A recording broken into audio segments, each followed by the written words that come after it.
dia. Vamos começar a aula então, fechar os nossos olhos, vamos orar. Senhor, queremos te agradecer por essa manhã e pelo privilégio do Senhor estar aqui conosco, através da sua palavra e do seu Santo Espírito, nos ensinando na sua verdade. Abre as nossas mentes, abre o nosso coração e aumenta o nosso entendimento da sua verdade. Pedimos, Deus, que nessa manhã o Senhor brilhe e brilhe forte sobre os nossos corações. Que o Senhor nos mostre as tuas maravilhas. Em nome de Jesus. Amém. Essa então é a aula de número 11. Nós estamos falando sobre as Sagradas Escrituras. É o primeiro capítulo da nossa confissão de fé. E hoje nós vamos ver a doutrina da revelação de Deus. Isso tem tudo a ver com o tema que nós estivemos estudando na última aula. E hoje nós vamos ver a doutrina da revelação. Só podemos conhecer a Deus porque Ele se mostrou, porque Ele se revelou para nós.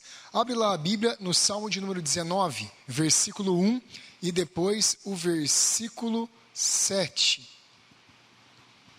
Salmo 19, o versículo 1, ele diz assim: os céus proclamam a glória de Deus e o firmamento anuncia as obras das suas mãos. Versículo 7, a lei do Senhor é perfeita e restaura a alma. O testemunho do Senhor é fiel e dá sabedoria aos simples. Aqui nós temos as duas revelações de Deus. No mesmo salmo, nós temos as duas revelações. Quais são essas duas revelações? Quais são esses dois modos diferentes de Deus se revelar para o homem que a nossa confissão de fé ensina? Um deles é chamado de revelação geral, porque é uma revelação para toda a humanidade. É uma revelação para os japoneses, para os esquimós lá no Alasca. É uma revelação lá para a Austrália. É uma revelação aqui para o Brasil. É uma revelação geral. Ela alcança todos os seres humanos. Todas as pessoas que nascem nesse mundo, elas têm uma consciência da existência de Deus, chamada revelação geral. E existe a revelação especial, que é a revelação salvadora.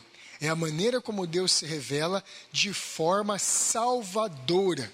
Ele se revela para salvar. É um conhecimento que salva. Não é um conhecimento só que nós entendemos que Deus existe, mas é um conhecimento que salva. Esse conhecimento o Senhor Jesus falou dele lá em João capítulo 8, 32. E conhecereis a verdade, e a verdade vos libertará. Existe um conhecimento geral de Deus que Ele é suficiente para nós sabermos que Ele é Criador, para nós sabermos que Ele é um juiz, para nós sabermos que Ele é o padrão moral e de justiça suprema. Essa é a revelação geral. Agora existe uma revelação que nos liberta do pecado. Existe uma revelação que livra as nossas vidas das nossas transgressões. Essa revelação é a revelação especial, ela só vem através das Sagradas Escrituras. É isso que a gente vai estudar hoje. Eu queria que a gente lesse o primeiro capítulo lá da nossa confissão. Olha só o que diz. Cremos que a Bíblia Sagrada foi escrita por homens divinamente inspirados e é um perfeito tesouro de instrução celestial. Então aqui nós vemos a nossa confissão falando que a Bíblia é essa revelação especial. Antes de nós entrarmos nessa revelação especial, vamos ver qual é a revelação geral de Deus para os homens. Todo mundo tem consciência que Deus existe? Tem. Todo mundo sabe que existe um ser superior? Sabe. Pastor, então por que existe tanto ateu? Por que existe tanta gente que fala que não crê, que não acredita, que isso aí é conto de fadas, que isso é mentira? Elas têm que fazer mais força, porque vai contra a natureza. A nossa natureza, o jeito que Deus nos criou, ela já é própria, ela já é aperfeiçoada para acreditar num ser superior. Nós instintivamente e de maneira inata, nasce com a gente, ela vem no pacote. Desde quando a gente nasce, já vem nesse pacote entender que existe um Deus, entender que existe um ser superior. Não precisa ser exatamente o Deus das Escrituras, porém nós sabemos, olha, tem alguma coisa além de mim. Olha, tem alguma coisa além do ser humano só. Existe algo a mais. A imagem de Deus em nós fez isso, marcou isso na nossa vida. Então a revelação geral é a revelação que Deus deu a todas as pessoas, mesmo aquelas que não conhecem a Bíblia. Todo mundo tem uma consciência, todo mundo tem uma intuição que existe um ser superior. Agora eu quero ler sobre a revelação geral na nossa outra confissão, a Confissão Batista, de 1689. Vamos ver o que ela diz. Olha, capítulo 1, sobre as Sagradas Escrituras. As Sagradas Escrituras são a única, suficiente, correta e infalível regra de todo conhecimento e fé e obediência salvíficos. Então a Bíblia, ela nos conduz à salvação. Isso é revelação especial. Agora vamos avançar um pouquinho. Embora a luz da natureza e as obras da criação e da providência manifestem a bondade, a sabedoria e o poder de Deus, a ponto de tornar os homens indesculpáveis, ainda assim não são suficientes para oferecer aquele conhecimento de Deus e da sua vontade que é necessário para a salvação. Então as nossas duas confissões, elas concordam que existe uma revelação geral para todos os homens e que existe uma revelação salvadora, transformadora, que tem o poder de mudar a vida do homem, que é as Sagradas Escrituras. Então, nós estamos vendo aqui a revelação geral. A revelação geral, de acordo com a Bíblia, ela tem 3 agentes. Ela tem 3 formas de atuar sobre a nossa vida diferentes. Quais são essas 3 formas? A primeira delas é a consciência, nós vamos estudar a consciência. A segunda delas é a criação. E a terceira delas é a providência. Através desses 3 agentes, através desses 3 soldados, Deus está proclamando para o mundo que Ele existe. Deus está se revelando para o mundo que existe alguma coisa acima, transcendente, mais elevada do que aquilo que nós somos. Vamos ver então a consciência. Abre lá em Provérbios capítulo 20, versículo 27. A consciência é um agente de Deus para revelar que há um ser superior. Consciência.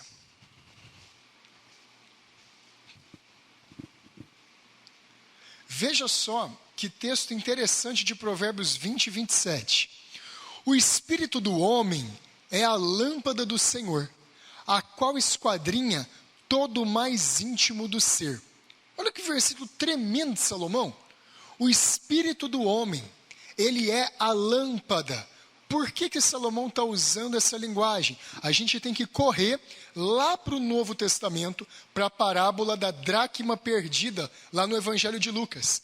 A mulher, ela perdeu uma moeda. E ela foi procurar essa moeda, essa dracma, e o que ela fez? Ela pegou uma lâmpada e ela saiu procurando na casa dela, como se fosse uma lanterna. Salomão, ele está usando a mesma linguagem. Naquela época não existia lanterna, muito menos celular. Você apertar a lanterninha lá e sair procurando. Então, Salomão está fazendo uma comparação. Ele está dizendo que o espírito do homem, a nossa consciência, ela é essa lanterna que perscruta, que busca, que procura entender as coisas que estão no nosso interior. A nossa consciência, ela funciona de uma maneira fenomenal para revelar que existe um Deus. Sabe por quê? Quantas vezes, talvez, você já fez alguma coisa e falou, não devia ter feito aquilo. Nossa, para que eu fui falar aquilo para aquela pessoa? Meu Deus, por que eu fui pôr aquela roupa? Deus, mas nossa, que besteira, Deus, para que eu agi daquele jeito? Eu fiz aqui papelão, para que eu fiz aquela cara para aquela pessoa? Quem que te mostra isso? Antes de você ser cristão, não é só o Espírito Santo, é a consciência. É claro que o Espírito Santo convence do pecado, da justiça e do juízo, é verdade. Mas Deus, Ele deu algo dentro de nós, um mecanismo dentro de nós, e parece que Ele é autônomo, que Ele mostra para a gente onde a gente errou, que Ele mostra para a gente, nossa, eu não devia ter feito aquilo. Eu não deveria ter agido daquele jeito. Esse mecanismo é a consciência. A consciência é a imagem de Deus, a imagem de Deus no homem gravou em nós a consciência. Nós temos como se fosse uma reminiscência, a palavra seria essa, uma reminiscência. Através da criação de Deus em nós, a imagem e semelhança dele, ficou em nós algo do julgamento, que o pecado não pôde apagar, do certo e do errado. A imagem de Deus em nós impregnou aquela marca do que é certo e do que é errado. E quando a gente faz o que é errado, não tem jeito. O negócio incomoda. Não tem jeito, você fala, puxa, não está certo, o que eu fiz não está correto. A consciência, então, ela funciona como um inspetor independente. Gente, isso aqui é uma das coisas fantásticas da consciência. Você não pede a opinião dela. Você acaba de fazer uma coisa errada, ela vem e põe o dedo. Está errado, viu? Ó, você não devia ter feito isso aqui não, viu? Ó, não está correto. Funciona como um inspetor independente. É mais ou menos assim, você tem uma empresa e você tem lá uma auditoria externa nessa empresa. E você está lá fazendo o que você quer na empresa, aí vem um auditor, ó, está errado isso que você está fazendo. Você lançou a nota errada, você está fazendo caixa 2, você está fazendo aquilo, e você, mas gente, mas não te chamei, ué. A consciência é um fiscal. A consciência fica nos fiscalizando. Pastor, tem base bíblica para ensinar isso? Tem. Romanos capítulo 2, versículo 15. Nós vimos então que a consciência, ela esquadrinha. É o texto de Salomão. Ela é a lâmpada do Senhor e ela esquadrinha o mais íntimo do nosso ser. A nossa consciência, gente, é aquela voz, enquanto você abre em Romanos 2,15, é aquela voz que você está indo dormir, você está preparado para pegar no sono e você, nossa, eu não posso dormir, eu fiz aquela coisa, eu tenho que resolver aquela situação.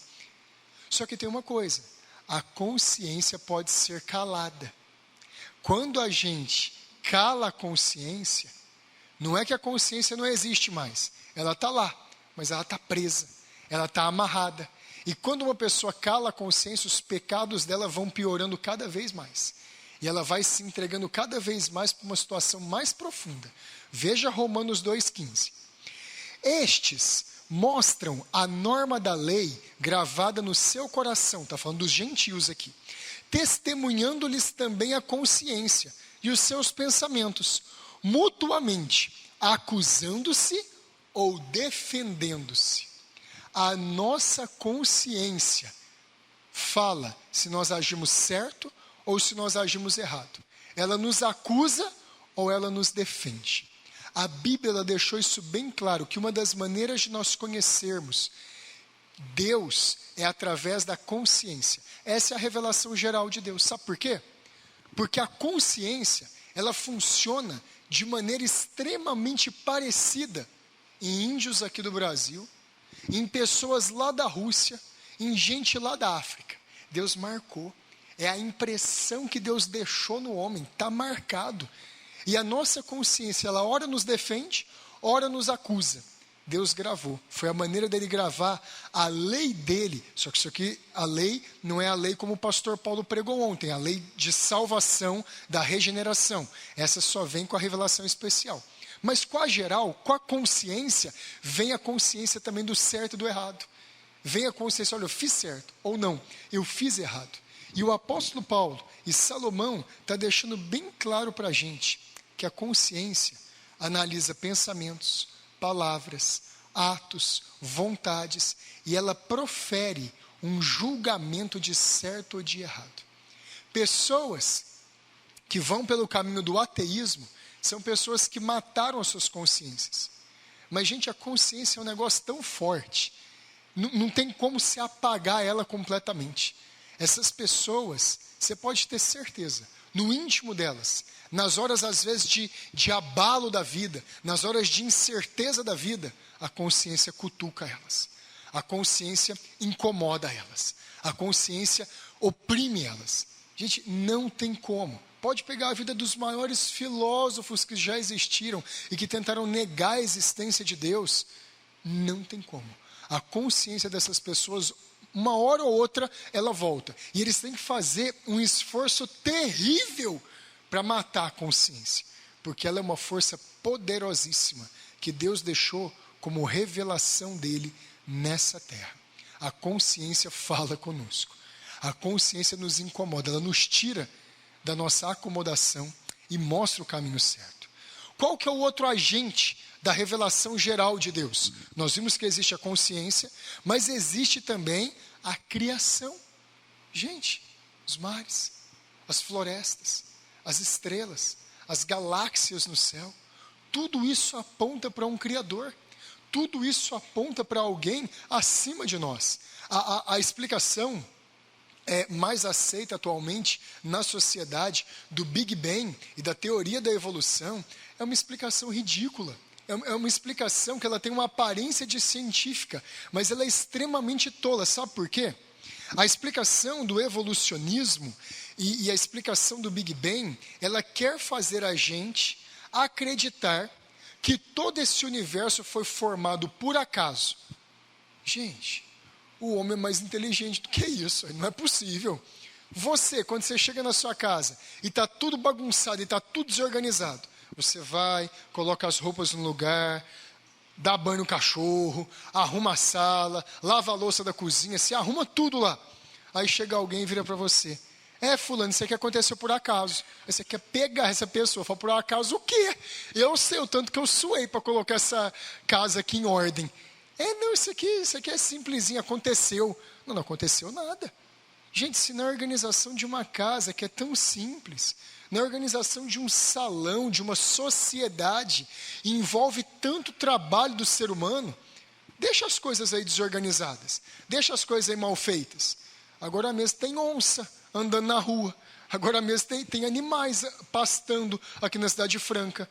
Perdeu totalmente a organização, a ordem. Gente, se a organização dos lugares mostra que tem um princípio inteligente, colocando cada coisa no seu devido lugar, a criação mostra que existe um princípio inteligente por trás dela.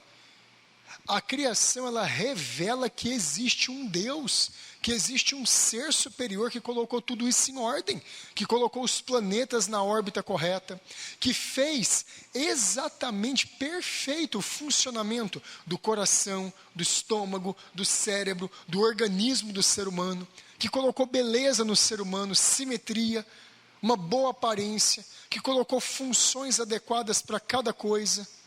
Gente, a criação, ela testemunha da existência de Deus. Romanos, onde vocês estão, capítulo 1, versículo 19.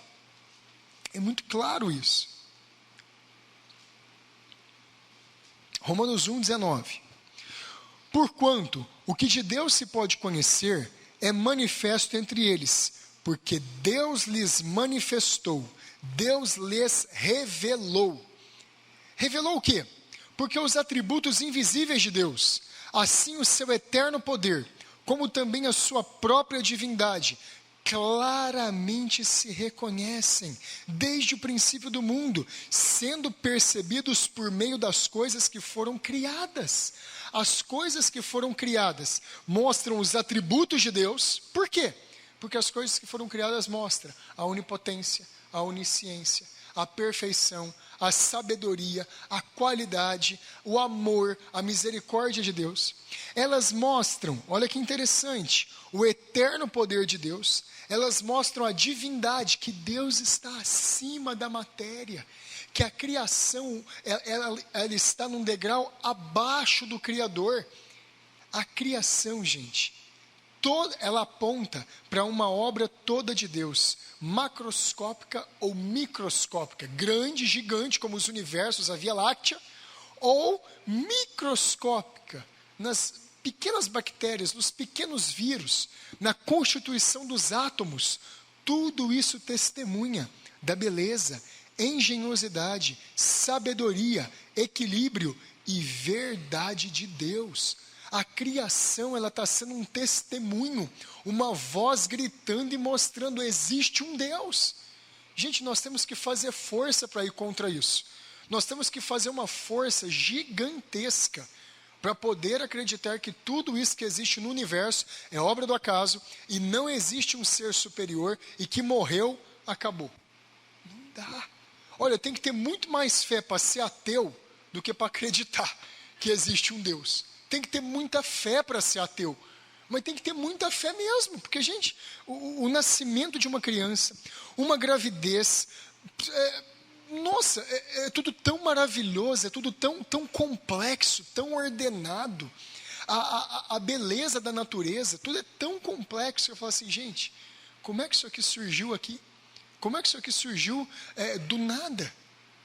Então, isso só mostra que o coração do homem, ele quer tirar Deus de cena, para que ele, na verdade, seja Deus. Então, até isso, até esse desejo do ateu, é um desejo tentando imitar Deus. Até o desejo do ateu, de querer, não, ó, Deus não existe, o único Deus que existe é o homem. Ele está querendo roubar o lugar do Deus verdadeiro. Até isso é pecado, até isso é falso. Essa é a segunda luz, é o segundo agente que mostra que Deus existe. E existe agora o terceiro agente, chamado de providência. Abre lá no Salmo 103, versículo 19. A providência de Deus.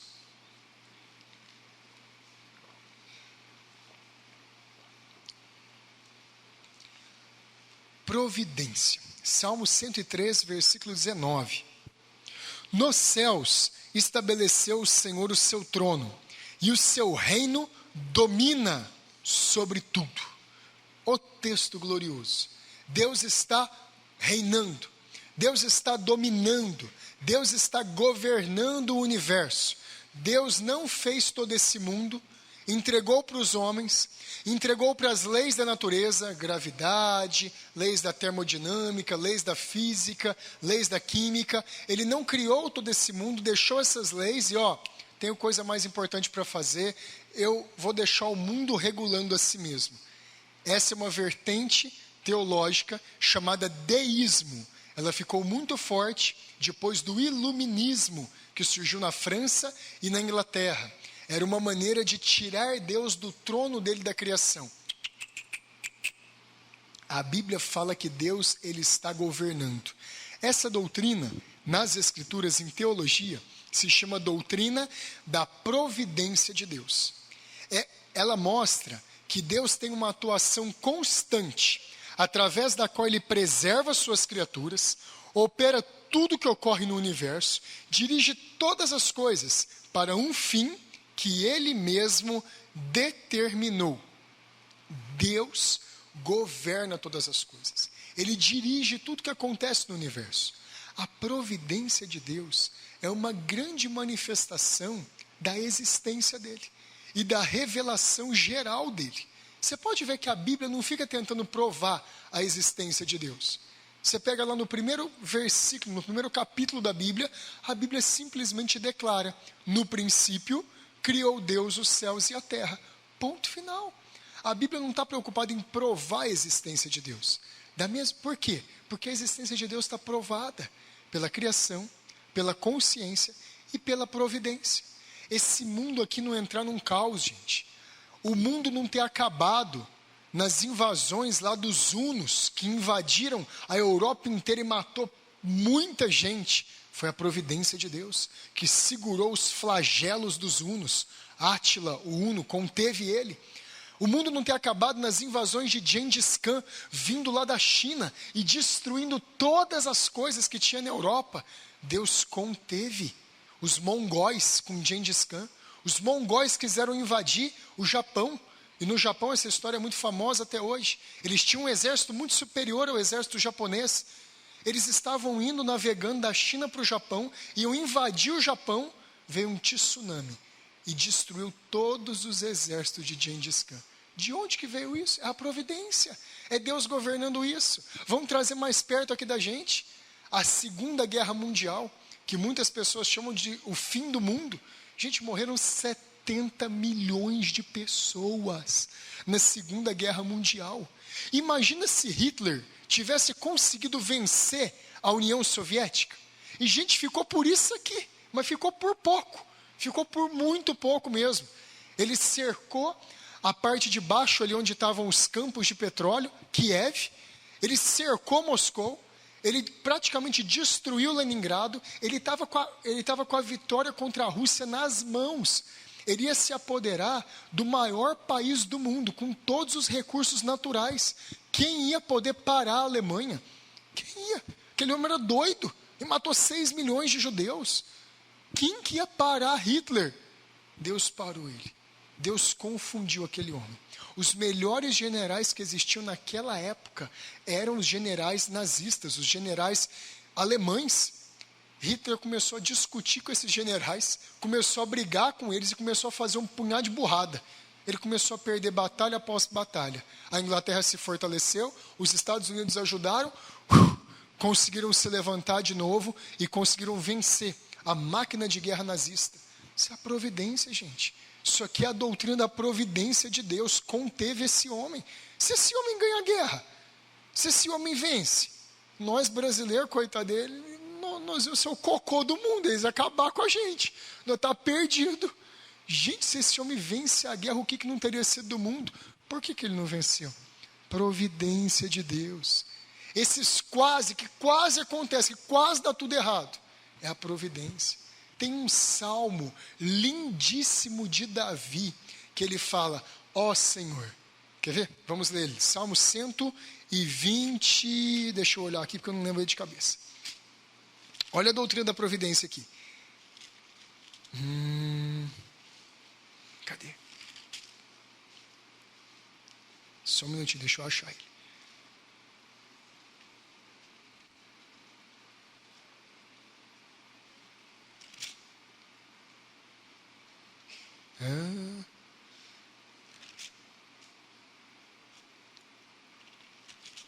Nossa. Eu não tinha preparado ele para falar hoje, eu não estou conseguindo lembrar. Salmo 120 alguma coisa. Aqui ó, Salmo 124. Olha que esse salmo fala da providência, da doutrina da providência. Não fosse o Senhor que esteve ao nosso lado, Israel que o diga, não fosse o Senhor que esteve ao nosso lado, quando os homens se levantaram contra nós, nos teriam engolidos vivos, quando a sua ira se acendeu contra nós. As águas nos teriam submergido, e sobre a nossa alma teria passado a torrente. As águas impetuosas teriam passado sobre a nossa alma. Bendito o Senhor, que não nos deu por presa aos dentes deles. Salvou-se a nossa alma, como um pássaro que foge do laço dos passarinheiros. Quebrou-se o laço, e nós nos vimos livres. O nosso socorro está em o nome do Senhor, Criador do céu e da terra. Está aqui, ó, a doutrina da revelação geral na providência de Deus. Se não fosse Deus que tivesse intervindo, a Assíria teria derrotado Israel. Se não fosse Deus que teria intervindo aqui, os filisteus teriam derrotado Israel. A Babilônia teria derrotado Israel. Roma teria destruído os judeus. Mas Deus interveio. E pela providência dele, ele tem guardado o povo dele. Ele tem guardado essa terra. Abre lá em Isaías 46, um pouquinho para frente aí dos Salmos. Isaías 46, 9. Vamos ver um pouquinho mais sobre a doutrina da providência de Deus. O mundo, gente, não entra em caos. É uma mostra da revelação de Deus através da providência divina. Quase que o leite derrama. Não derrama porque Deus atua, porque Deus contém, porque Deus segura. Na nossa vida, gente, diária. Ai, meu Deus, se acontecer tal coisa, puxa, aí eu não vou conseguir mais voltar. Eu não vou conseguir mais segurar aquele filho. Eu não vou conseguir mais conter aquela situação. Aí Deus vai lá e contém para nós. Essa é a doutrina da providência de Deus. Deus está continuamente interferindo no mundo. Olha Isaías 46. Lembrai-vos das coisas passadas da antiguidade, que eu sou Deus e não há outro. 46, 9. Eu sou Deus e não há outro semelhante a mim. Desde o princípio anuncio o que há de acontecer, e desde a antiguidade as coisas que ainda não sucederam. Que digo, o meu conselho, o meu decreto permanecerá de pé, farei toda a minha vontade. Eu o disse, eu também o cumprirei. Tomei esse propósito, também o executarei. Deus faz tudo o que Ele quer. Ele é soberano. A providência de Deus atua de maneira maravilhosa em todas as áreas. Agora, vamos aplicar essa doutrina da revelação geral para as nossas vidas. O que a revelação geral mostra para os cristãos? E isso aqui, gente, é uma coisa muito importante nós sabermos. Devemos lembrar que quando evangelizamos ou defendemos a fé cristã, não precisamos provar, estabelecer a existência de Deus. Gente, a doutrina da revelação geral, ela mostra para nós que a gente não tem que ficar se descabelando para provar para os homens que Deus existe. O argumento tal, ficaram muito famosos esses argumentos para provar a existência de Deus.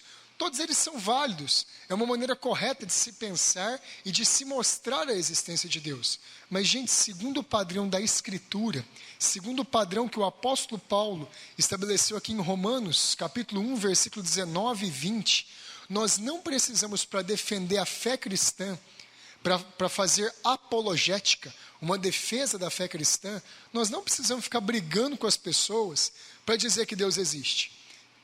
Quer os incrédulos admitam ou não, eles sabem que há um Deus. Isso aqui é fato, gente. Quer as pessoas estejam dispostas a admitir, a confessar ou não, existe um Deus. Elas sabem que existe. Como é que as pessoas sabem que existe um Deus? Pela consciência delas. Existe uma lei maior, que é a lei da própria vida, que é a lei do homem. E por essa lei maior, que está gravada na consciência de todos os homens, as pessoas sabem quando acertam e sabem quando erram. Existe a criação para mostrar que há um princípio ordenado no universo. E existe a providência de Deus, conduzindo, dirigindo todas as coisas. Então, quando a gente for pregar ou evangelizar alguém, nós não precisamos ficar brigando com essa pessoa para provar a existência de Deus. Gente, isso aqui é uma coisa que eu aprendi faz pouco tempo. Chama pressuposicionalismo. Você faz uma pressuposição. Você pressupõe que a pessoa já conhece a Deus. E eu ficava pensando, gente, mas será que isso é bíblico? Será que isso está certo? A doutrina reformada, ela defende essa posição com unhas e dentes. Por quê? Porque a Bíblia defende ela. A Bíblia não tenta provar a existência de Deus. A Bíblia declara a existência de Deus. A Bíblia fala que Deus existe e deixa os homens batendo cabeça para descobrir por que ele não existe. É mais ou menos assim, no direito, existe um princípio, quando você vai fazer prova de alguma coisa em juízo, existe o princípio que quem alega é que deve provar alguma coisa. Segundo as Escrituras, esse princípio é invertido. O ônus da prova, a obrigação de provar que Deus não existe, é do ímpio, não é nossa. A Bíblia ela já parte do rumo que Deus existe. E que todo mundo sabe que Ele existe, mas tenta negar. Porque não gostaria que existisse um Deus justo. Porque não gostaria que existisse alguém que um dia pedisse contas da nossa vida. Porque não gostaria que existisse alguém que um dia fosse levar cada ato, cada pensamento, cada vontade nossa para um tribunal. A gente gostaria que isso não existisse, porque é o desejo do homem de se rebelar contra Deus. Mas a doutrina da revelação geral, ela nos mostra que nós devemos já pressupor que todas as pessoas sabem que Deus existe. É assim que a gente deve começar a pregação do Evangelho. Paulo, se vocês verem a pregação dele em Atos 19, você vai ver que ele pregou exatamente desse jeito. Os gregos, lá em Atenas, para quem ele pregou, não conheciam quem era o Deus dos judeus, mas eles sabiam que existia um Deus. Então o apóstolo Paulo, ele parte, olha, esse Deus desconhecido que vocês não conhecem, ele deu chuvas, ele deu estações diferentes do ano, ele deu colheitas para alegrar a alma de vocês. Esse Deus que eu agora anuncio para vocês, deu provas que um dia ele vai julgar o mundo através de Jesus Cristo, que morreu e ressuscitou. Então ele só usa a revelação geral, a criação de Deus, para mostrar, para levar todo mundo para a revelação especial, que é o Senhor Jesus. Pastor, tem base bíblica para a gente acreditar que a gente deve evangelizar assim? Que não tem que provar para todo mundo que Deus existe, que Ele é uma inteligência superior, que Ele é o primeiro, Ele é o único. Tem. Romanos 2, abre lá. Romanos 2,14. Paulo deixou isso muito claro.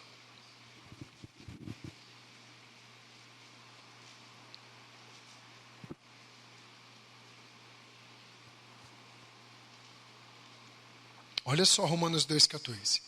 Quando, pois, os gentios, aqueles que não conhecem a Deus, que não são judeus, quando os gentios que não têm lei procedem por natureza de conformidade com a lei, não tendo lei, servem eles de lei para si mesmos. Estes mostram a norma da lei, gravada no coração, testemunhando-lhes também a consciência e os seus pensamentos, mutuamente acusando-se ou defendendo-se, no dia em que Deus, por meio de Cristo Jesus, julgar os segredos dos homens, de conformidade com o meu evangelho. Gente, está provado na Escritura que mesmo aqueles que não são judeus, que não tinham conhecimento do Deus de Israel, pela providência, pelas coisas que foram criadas, nós podemos ter a certeza que todos os homens sabem, quer eles admitam, quer não, da existência de Deus. A existência de Deus é uma coisa que não tem como a gente fugir dela. Quer provas disso? Porque muitos ímpios, muitos ateus querem provas disso. A prova mais clara disso, gente, é que se você pegar qualquer cultura do mundo, faz um estudo antropológico exaustivo de qualquer cultura antiga ou qualquer cultura atual, se adora alguma coisa, se adora algum Deus. Os tupis guaranis, eles adoravam Jaci a lua e Tupã o sol. Eles adoravam alguma coisa acima deles mesmos. Vai nos Yanomamis, vai lá nos aborígenes da Austrália, vai em qualquer cultura do mundo e você vai encontrar alguma coisa sendo adorada. Não há cultura em que não exista crença. Não existe isso. Por quê? Gente, essa é a grande marca de Deus na humanidade.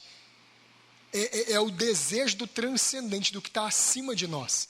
Então todos intuitivamente sabem que existe um Deus.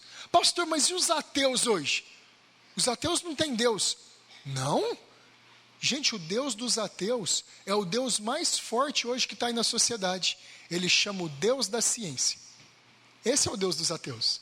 O Deus da ciência. A ciência prova, a ciência disse, a ciência fez isso, a ciência fez aquilo, a ciência fez aquilo outro. Esse é o Deus dos ateus. Eles estão adorando a química, a biologia, a física, eles adoram essas coisas. Percebe? Quando a gente vai indo para a Escritura e vê desse jeito, você percebe que só existe duas religiões verdadeiras no mundo. Só existe duas religiões não verdadeiras. Existe uma só religião verdadeira, só que existem duas no mundo. O paganismo e o cristianismo. Não tem jeito de existir outra coisa. Tudo que não é cristianismo é falso, mas eles estão adorando um falso Deus, e eles estão adorando o Deus desse século, Satanás, quer de um jeito, quer de outro.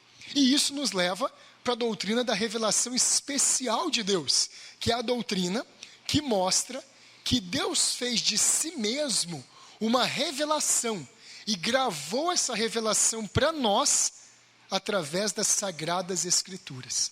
Eu quero ler um trecho de uma obra antiga chamada Confissões, de Santo Agostinho. Olha só que interessante ele falando da revelação geral e da revelação especial.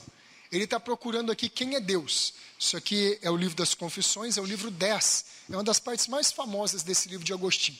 Olha o que diz. Quem é Deus? Perguntei à terra e a terra me disse, eu não sou Deus. E tudo que nela existe respondeu para mim o mesmo. Interroguei o mar, os abismos, e os répteis animados e vivos responderam-me, não somos o teu Deus, busca ele acima de nós. Perguntei aos ventos que sopram e o ar com os seus habitantes, e respondeu-me, Anaxímenes, que era um filósofo grego, está enganado, eu não sou o teu Deus. Interroguei o céu, o sol, a lua, as estrelas, e eles me disseram, nós também não somos o Deus que procuras. Disse a todos os seres que me rodeiam nas portas do meu corpo, já que não sois o meu Deus, falem-me então do meu Deus, digam a mim ao menos alguma coisa dele. E toda a natureza exclamou com alarido, foi ele quem nos criou.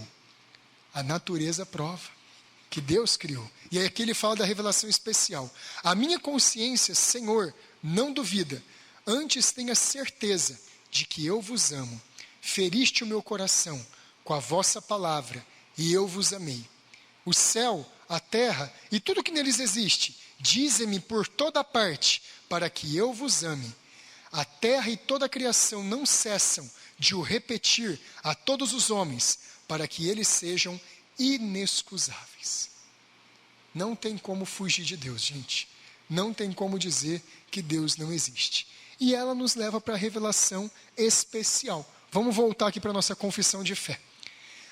Confissão de fé de New Hampshire, a pequenininha. Cremos que a Bíblia foi escrita por homens divinamente inspirados e é um perfeito tesouro de instrução celestial. A Bíblia é o único livro que do começo ao fim mostra para nós quem Deus é e qual é a vontade dele. Ela revela para nós o caminho da salvação. E aqui eu quero contar para vocês um termo em teologia que é muito importante. A Bíblia, ela é a revelação especial de Deus e ela é a revelação proposicional. O que significa essa palavra proposicional? A Bíblia, ela não é uma pesquisa sobre Deus. A Bíblia, ela não é algo que alguém sentou um dia e falou, eu acho que Deus é desse jeito, e começou a escrever. A Bíblia, ela não é uma suposição, uma hipótese de Deus. Não. A Bíblia é uma revelação proposicional, é uma afirmação, é uma declaração afirmativa que é daquele jeito. Significa o quê? Que a Bíblia não está aberta a debates. A Bíblia, ela revela exatamente quem Deus é. E Deus é daquela forma. E Deus, ele não pergunta para nós a opinião que nós temos disso. Olha, o que vocês acham? Deus ser onipotente, cai bem para vocês? Vocês gostam de Deus ser onipotente?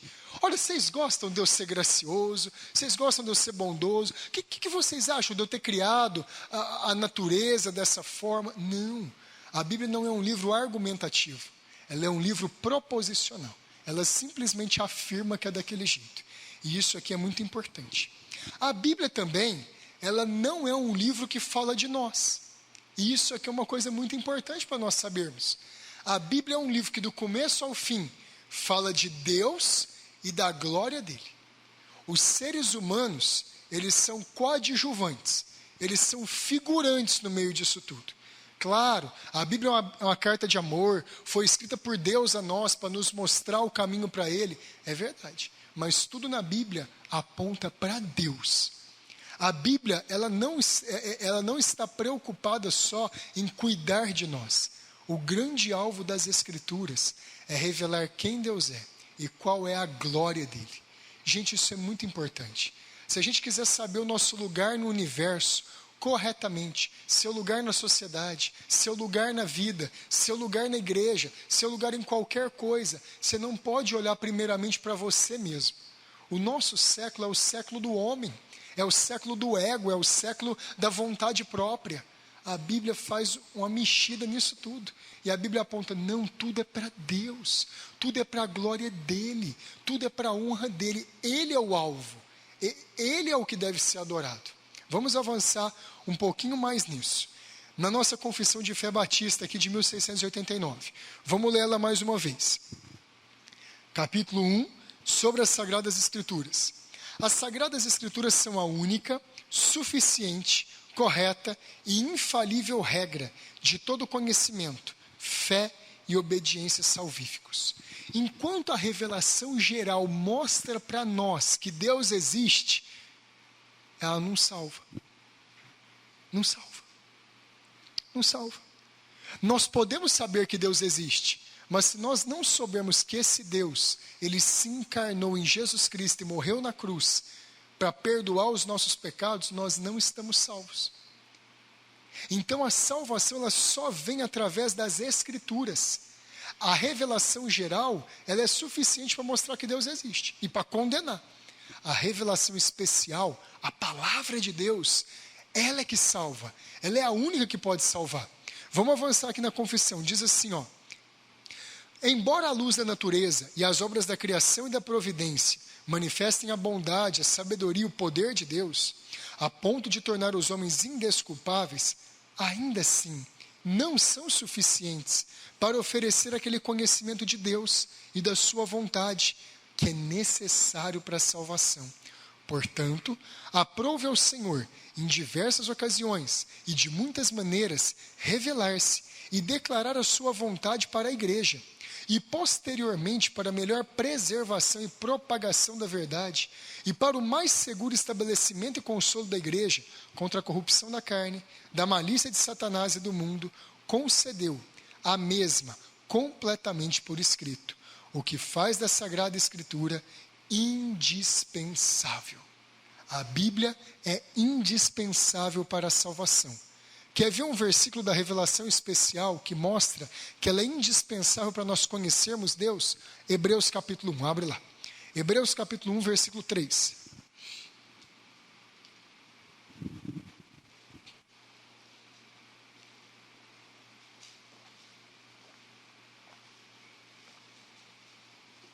Hebreus 1, 3. Diz assim, Hebreus 1, versículo 1 até o 3. Havendo Deus, outrora, antigamente, falado, muitas vezes e de muitas maneiras, aos pais pelos profetas, nestes últimos dias, nos falou pelo Filho, a quem constituiu herdeiro de todas as coisas, pelo qual também fez o universo.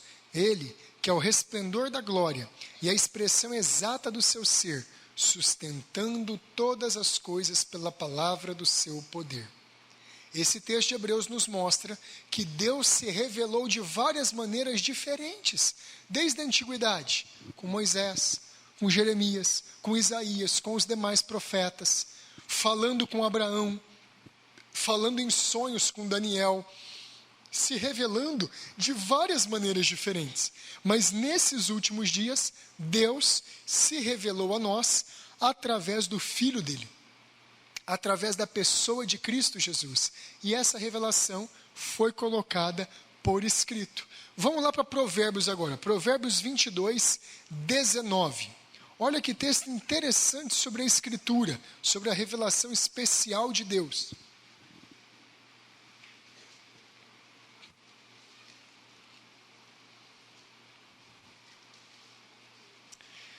Provérbios 22, 19 até o 21.